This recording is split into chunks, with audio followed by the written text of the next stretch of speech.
Hello students, good morning. How are you all? I hope you all are fine and doing well at your home. So today in this video we are going to discuss the last chapter of our syllabus, that is chapter number 7 social science and chapter number 9 administration of the state. So that is very important chapter. And what is administration? To administrate means to manage, but how to manage? Means with the help of rules and regulations. So that is administration.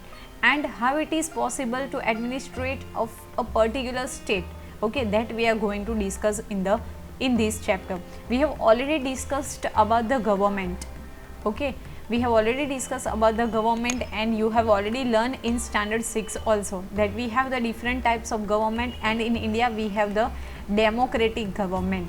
Means we as a people, and being the citizens of India, those who are above 18 years, we have the right to vote, and through the voting process we can elect our representative and they will form a government, okay, that you know very well. So today in this video we are going to learn about chief minister, okay, then governor and all the thing, how they rule, how we can form them, how we can elect them, that we have to learn in this chapter.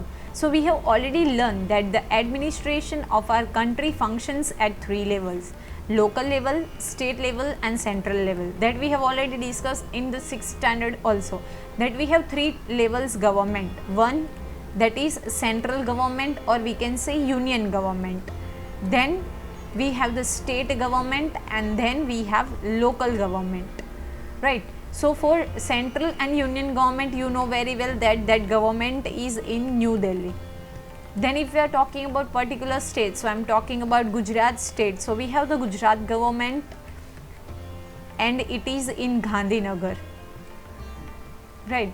And then we have local government. So if I am talking about Surat, so we have local government. What is the work of local government? To look after the cities and village. So if we are talking about Surat, so we have SMC, that is Surat Municipal Corporation. So generally we have 3 types of functions, 3 levels of government are there in India. Which are they? So local government, self government and central government, or we can say union government. In the previous year we have learnt about the working of local self institutions, means Gram Panchayat, Jilla Panchayat and all that thing. In this chapter we shall learn about how the administration functions at the state level in a democracy. So in democracy we have to learn about state level, means we all are living in, like for example Gujarat. So we have to learn about the government which work in Gujarat. What are the functions of the state government? What are the roles of the ministers and members of the legislative assembly?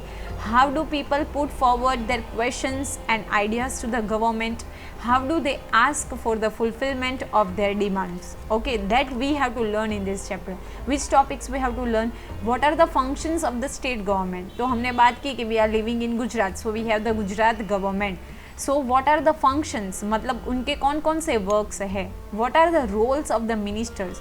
जो state government है उसके जो ministers है उन लोगों के role क्या है? Who are the members of the legislative assembly? जो legislative assembly है विधानसभा, उसके members कौन कौन है? Then how do people put forward that question? Suppose we as a people are in center, right? In democracy we are in center because we the people, we through the process of voting we select our representative. So if we have any questions, we have any doubts, so how can we put forward that questions and ideas to the government? How do they ask the fulfillment of their demands? And we as a people, okay, we as a citizens, how we can tell them to fulfill our demands and how we come forward? So that we have to learn in this chapter. So see, you have read about the incident of an cholera epidemic. One photograph is there in your textbook. So the thing is like cholera epidemic. Right now we can consider COVID-19. Okay, epidemic मतलब जो पूरे world में जो face हो रहा है वो वैश्विक. You might have observed leaders of your area presenting health issues to the local health officials, the district collector and the other officials. But you have seen the member of legislative assembly, that is MLA of your area, You have heard about the legislative assembly. See, suppose in your area you have the major health issue, so to whom you will complain? So definitely you will complain to the local health officer. Means if you are living in village, तो आप लोग जो भी सरपंच होंगे मतलब head of the village उसको complain करोगे. If you are living in city so you have municipal corporation, तो आप जो म्यूनसिपल कॉरपोरेशन के हेल्थ ऑफिसर है उसको कंप्लेन करोगे. Then if you are living in district मतलब कोई ज़िले में आप लोग रहते हो, so definitely you are going to like inform to the collector. मतलब अलग अलग स्टेज पे हम लोग अलग अलग पर्सन को क्या करेंगे, इन्फॉर्म करेंगे. But have you seen the member of legislative assembly that is MLA of your area.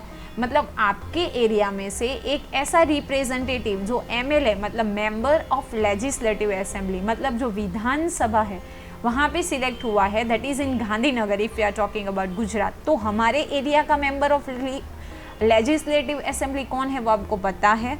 And what you know about legislative assembly, so we will discuss in detail. So from here you have to remember one full form, that is MLA. So member of legislative assembly. So the legislative assembly members are known as MLA or member of legislative assembly. So those who are like selected for the legislative assembly, so that members are known as MLA, or what is the full form? So member, M stands for member, L stands for legislative and A stands for assembly. So member of legislative assembly. MLAs are directly elected by the people. You know very well that with the help of voting process we directly elect the MLAs. So how MLAs are elected? So by the people and with the help of voting process. After being elected from their constituency मतलब वो अपने place से मतलब अपने area से choose हो गए, win हो गए. Okay, they became an MLAs and form the government. So एक दो MLAs नहीं होते, lots of MLAs are there. Okay, we will discuss in later what are the numbers. Okay, so with the help of MLAs, so what happened with the help of MLAs, what create like or what is formed, so government is formed. Thus we can conclude that MLAs are representative of the people. So it is very important. MLA, we elect the people or representative. Okay, we as a citizens we elect the representative and that representatives are called MLA. मतलब जो MLAs है वो किसके representative है, हमारे मतलब people के representative है. वाई? बिकॉज हम लोगों ने वोट दे के उन लोगों को क्या किया है, विजयी बनाए. मतलब हम लोगों ने उन लोगों को सिलेक्ट किया है. And that's why MLAs are considered as the representative of people. वो हमारे रिप्रेजेंटेटिव्स है. Means whenever we have any problem then we can inform to the MLAs because we can not directly go in legislative assembly. तो हम हमारे problems कैसे sort out करेंगे, हम नहीं जा सकते. तो आपके माइंड में क्वेश्चन होगा मैम हमारे प्रॉब्लम्स हम किसको बताएं. So we can inform our problems to MLAs. और ये MLAs है वो हमारे प्रॉब्लम कहाँ पे मतलब प्रेजेंट करेंगे, तो लेजिस्लेटिव असेंबली में.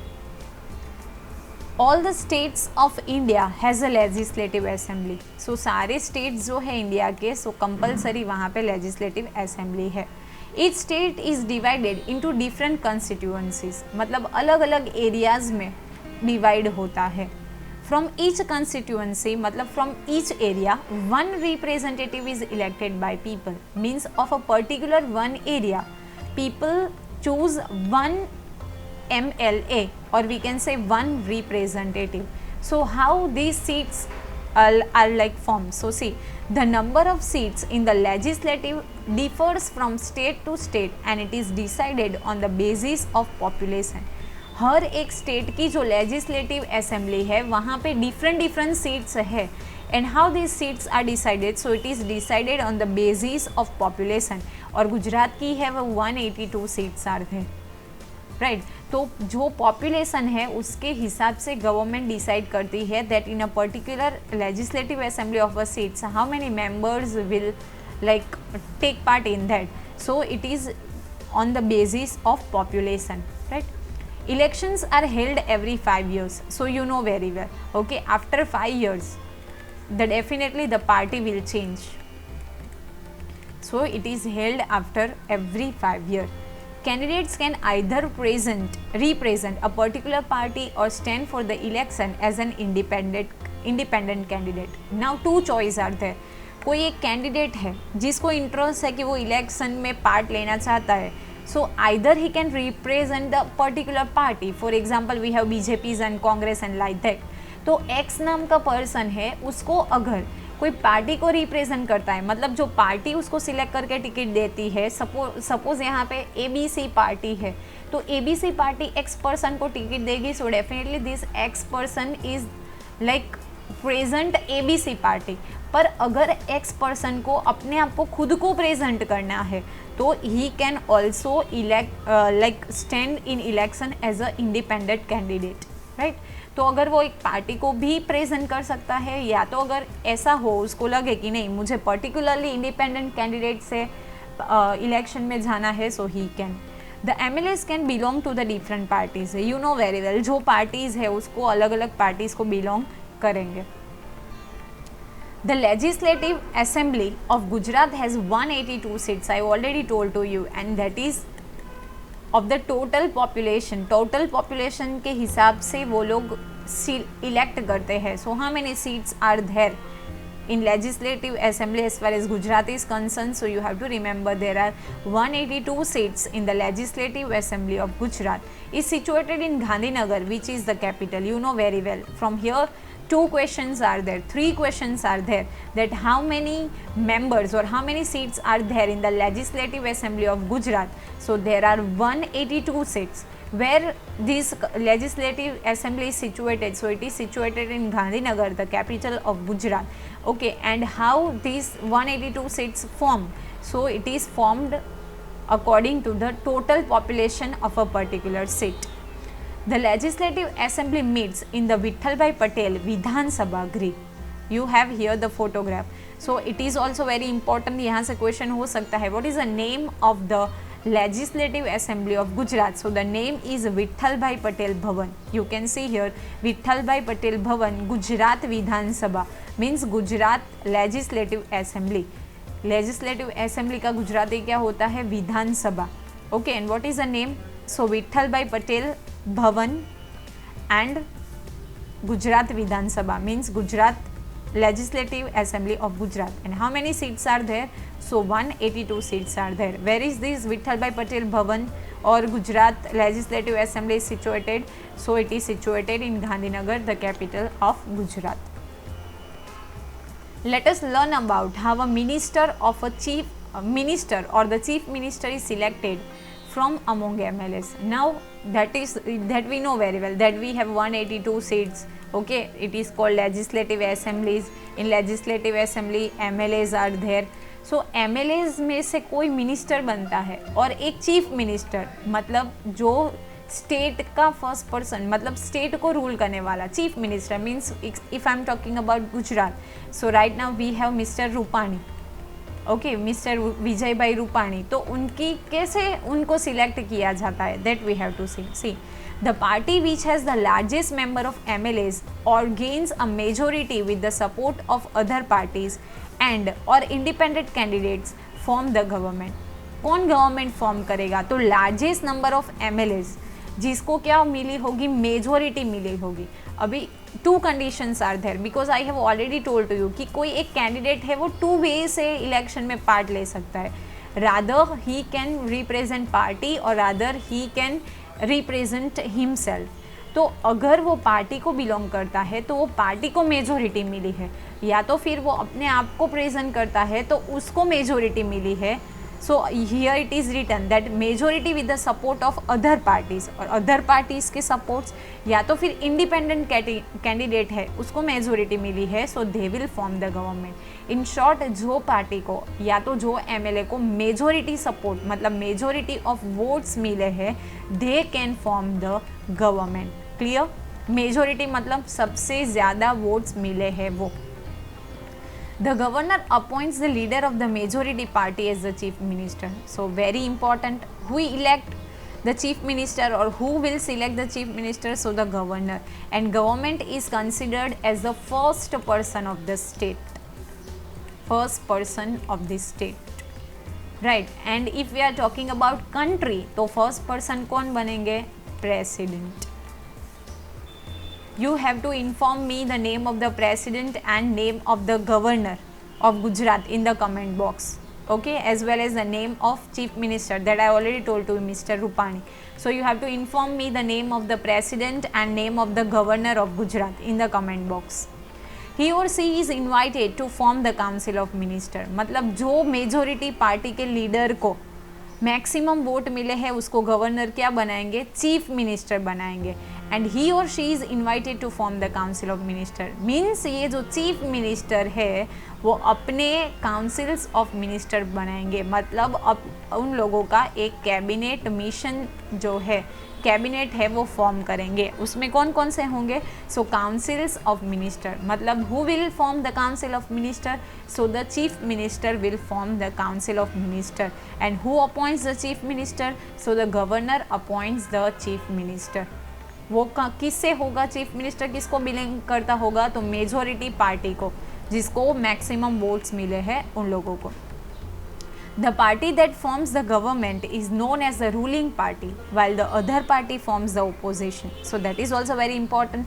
जो ruling party होगी तो वो क्या बनेगी? हमारी मतलब जो विनिंग पार्टी है, जिसने गवर्नमेंट फॉर्म की है, that is a ruling party, और उसके अगेंस्ट में जो पार्टी होती है that is called opposition. For example, if I am talking about present situation in the government of Gujarat, तो गवर्नमेंट ऑफ गुजरात की रूलिंग पार्टी अभी कौन है? बीजेपी है, राइट। तो बीजेपी है वो रूलिंग पार्टी है, और उनके ऑपोजिशन में जो कांग्रेस है या तो जो अदर पार्टीज़ है, they are in the opposition. मतलब जो पार्टी ने गवर्नमेंट फॉर्म की है that is the ruling party, और रूलिंग पार्टी के अगेंस्ट की जो पार्टी होगी that is called the opposition. After elections, the governor appoints the chief minister and the council of ministers who will be collectively responsible for the administration of the state and functioning of the various ministries. So that is also very important. हमने already I told to you that after the election जो governor होगा वो किसको appoint करेंगे? Chief minister को। And chief minister जो है, even governor will like appoint chief minister and the council of minister. फिर ये जो चीफ मिनिस्टर्स है वो काउंसिल ऑफ मिनिस्टर अपने हिसाब से सेट करेंगे। So they are responsible for the administration, मतलब जो स्टेट का मैनेजमेंट करना है उन लोगों के लिए कौन कौन रिस्पॉन्सिबल है? सो chief minister and council of minister and various ministries. Ministries मतलब departments, right? You know very well that we have education department, we have railway department, then we have HRD department, human resource development, now it is the part of education department, then textile, okay? So different ministries मतलब department are there। अब ये हर एक department के अलग अलग क्या होंगे? Minister होंगे। एजुकेशन डिपार्टमेंट के मिनिस्टर अलग, रेलवे डिपार्टमेंट के अलग, एचआरडी के अलग, टेक्सटाइल के अलग, इंडस्ट्रीज़ के अलग, राइट। सो वो कौन इलेक्ट करेंगे? सो गवर्नर। बट जनरली कौन होता है? जो चीफ मिनिस्टर के कंसर्न से गवर्नमेंट जो है, and then after they will responsible for the administration of the state. Each ministry is housed in different office premises. You know very well. ऐसा नहीं कि एजुकेशन की एक ऑफिस वहाँ पे रेलवे वाले बैठेंगे, वहाँ पे no. Every ministry housed in a different office and premises. वो सबकी अलग अलग प्रीमाइसिस है, अलग अलग ऑफिस होती है।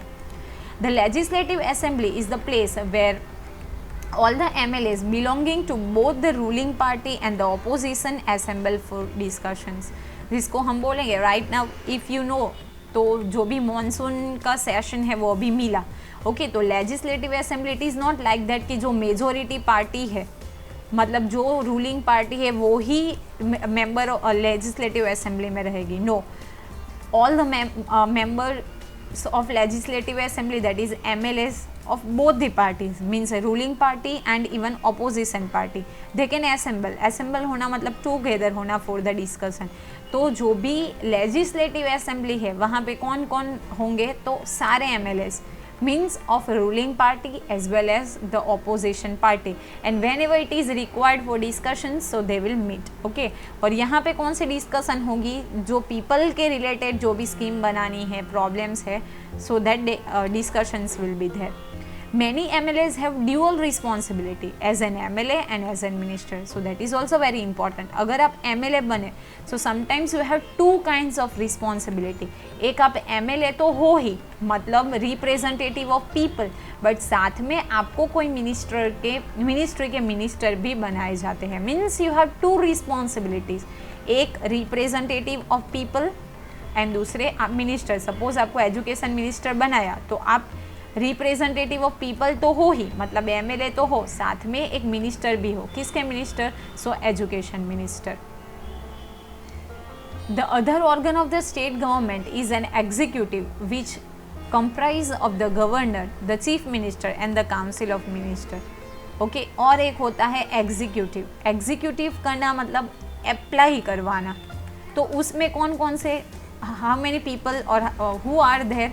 सो एक governor, that is the first person of the state, then chief minister, मतलब जो स्टेट का लुक आफ्टर करने वाले हैं वो, and the council of minister, मतलब जो मिनिस्ट्रीज है वो उन लोगों के जितने मिनिस्टर्स है, जो मेंबर ऑफ लेजिस्लेटिव असेंबली जो है उसके जो काउंसिल, मतलब ये जो चीफ मिनिस्टर के एक काउंसिल होगा कैबिनेट, उसके जो मिनिस्टर्स है they are responsible for the execution, मतलब apply. The administrative officials who work under the guidance and control of the ministers are also part of executive body. And it is not like that only the ministers and chief minister and the governor is there. उन लोगों के control में, मतलब ये council of ministers है तो गुजरात के education के मिनिस्टर एक है, राइट. फिर उसके नीचे डिस्ट्रिक्ट्स के बनेंगे, उसके नीचे local. So these all are like the part of the executive body. The Council of Ministers are called government executives, while the administrative officers are known as administrative executives. तो Council of Minister मतलब ये जो cabinet mission बना, मतलब एक group बना अलग अलग, तो they are called government executives. मतलब वो क्या करेंगे? मिनिस्टर्स है वो. और जो एडमिनिस्ट्रेशन डिपार्टमेंट के होंगे they are called administrative executives. So don't get confuse. Council of ministers है, they are called government executive, और एडमिनिस्ट्रेशन वाले हैं so they are called administrative executives. Then very important, governor, first person of the state. You have to tell me the name in the comment box. So each state of India has a governor. हर एक particular state का क्या होता है? एक governor होता है. He or she is appointed by the president for 5 years after the consulting of prime minister. Very important. Period कितना होता है? Time period of a governor that is of 5 years. और उसका इलेक्शन कौन, मतलब who choose, who appoint? So governor को president appoint करता है, but after the consulting of prime minister. Prime minister का सजेशन लेके प्रेसिडेंट है वो किसको अपॉइंट करता है? गवर्नर को अपॉइंट करता है. What is the time period? So 5 years का टाइम पीरियड दिया जाता है. Don't get confuse. Prime minister पहले सजेशन करेंगे और प्राइम मिनिस्टर के सजेशन से प्रेसिडेंट है वो गवर्नर को इलेक्ट, मतलब अपॉइंट करेंगे. The governor is the constitutional head of the state and entire administration is carried out in his और हर नेम. कॉन्स्टिट्यूशनल हेड मतलब जो हमारा कॉन्स्टिट्यूशन है, मतलब rules and regulations which are in written form. I told to you first person. तो state का constitutional head मतलब particular state का हेड कौन है? गवर्नर है. ओके और पूरे स्टेट का जो भी एडमिनिस्ट्रेशन है वो किसके नेम से चलेगा? सो ये गवर्नर के नेम से चलेगा. The governor ensures that the state government functions according to the constitution. Ensures करना मतलब प्रॉमिस देना. ओके कि जो गवर्नमेंट के जो भी फंक्शंस है स्टेट के वो किसके अकॉर्डिंग हो रहे हैं? कॉन्स्टिट्यूशन. तो वो एश्योरिटी कौन देंगे? So governor. Why? Because he is the constitutional head of the state. The functions of the governor are, so that is very important short note, write the functions of the governor. So see, what are the functions of the governor? So invites the leader of the majority party to form the government. I already told you. यहाँ पे leader मतलब chief minister, उसको invite करेंगे क्या बनाने के लिए? अपनी पार्टी और गवर्नमेंट फॉर्म करने के लिए. Administration administers the oath of loyalty and constitutionals of scarcity calls the legislative assembly in the sessions and also announce the adjournment। मतलब जो भी एजेंडाज है वो भी वो करेंगे। और ओथ लेना मतलब शपथ करवाना, आपको पता है कॉन्स्टिट्यूशन के ऊपर हाथ रख के मतलब ओथ लिए जाते हैं कि जो भी काम करेंगे वो कॉन्स्टिट्यूशन को फॉलो करके ऑनेस्टली करेंगे। So whose work is that? So that is the work of governor. Every bill passed by the state legislature has to receive the governor's assent. जो हमने आगे देखा कि लेजिस्लेटिव असेंबली में जो भी बिल पास होते हैं, मतलब भले वो फाइनेंशियल हो कि कोई भी लॉज बनाने हैं, तो उसके लिए गवर्नमेंट की रिक्वायरमेंट और उसकी साइन है, that is required. However money bills acquire his prior approval. और अगर मनी बिल को पास करने हैं तो प्रायर अप्रूवल, पहले आपको किससे अप्रूवल करवाना पड़ेगा? Governor, and then you can pass in the legislative assembly. A bill undergoes 3 readings in the legislative assembly before it is passed। और बिल को कितनी टाइम रीड किया जाता है? सो 3 टाइम्स। कोई भी बिल हो या कोई भी न्यू चीज़ पास करवानी हो, सो 3 टाइम्स उसको रीड करके कहाँ रीड किया जाता है? लेजिस्लेटिव असेंबली, एंड देन उसको पास किया जाता है। Following this it is send to the governor before it becomes the law. 3 times पहले लेजिस्लेटिव असेंबली में पास करेंगे, फिर गवर्नर के पास जाएगा, और गवर्नर जब साइन करेंगे तो वो लॉ बनेगा। पर वो जनरल लॉ की बात है। पर अगर मनी का बिल है तो पहले किसका अप्रूवल करवाना पड़ेगा? सो पहले गवर्नर का अप्रूवल करवाना पड़ेगा, एंड देन वो पास होगा। पर जो कॉमन है तो 3 टाइम्स पहले कहाँ पे रीड करवाना है? लेजिस्लेटिव असेंबली में। फिर किसके पास जाएगा? गवर्नर के पास, and then after it became law, right.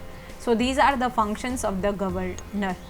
Then if the bill is not signed by the governor and it is sent back to the Vidhan Sabha with his suggestions, then the MLAs have to debate on his suggestions.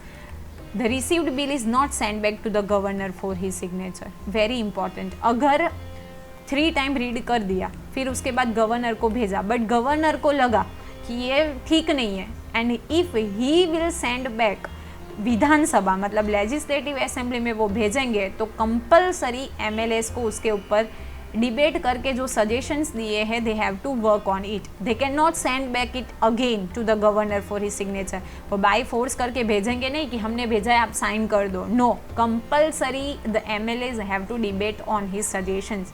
They can not send it back to the governor for the signature. और जब तक उसकी signature नहीं होगी तब तक वो bill है वो लॉ बनेगा नहीं। साइन हो गई तो ये लॉ बन गया। In an emergency the governor can issue orders called ordinance. अगर इमरजेंसी हुई तो वो ऑर्डर भी इशू कर सकते हैं, it is called ordinance. Appoints the जज of all the courts that work under the high court, informs the presidential about the functioning of the state government. High court के under में जितनी भी courts आती है, मतलब जो भी डिस्ट्रिक्ट कोर्ट है, लोकल कोर्ट है, ओके, फैमिलीज कोर्ट, जितनी भी वो स्टेट की कोर्ट है, वो सबके जज को अपॉइंट कौन करेंगे? सो गवर्नर अपॉइंट करेंगे, और प्रेसिडेंट को वो रिपोर्ट करेंगे कि स्टेट का गवर्नमेंट है वो कैसा चल रहा है। Because we have already discuss कि प्राइम मिनिस्टर के कहने की वजह से जो प्रेसिडेंट है ओके वो गवर्नर को चूज करेंगे, and president is the first person of the country और constitutional head of the nation. तो ये कॉन्स्टिट्यूशनल हेड ऑफ स्टेट है, मतलब जो गवर्नर है उसको किसको इन्फॉर्म करना पड़ेगा? प्रेसिडेंट को इन्फॉर्म करना पड़ेगा। Okay, I hope it is clear जो फंक्शंस है वो। But still you have any doubt so you can write in comment box, and thank you for watching the video. Have a nice day.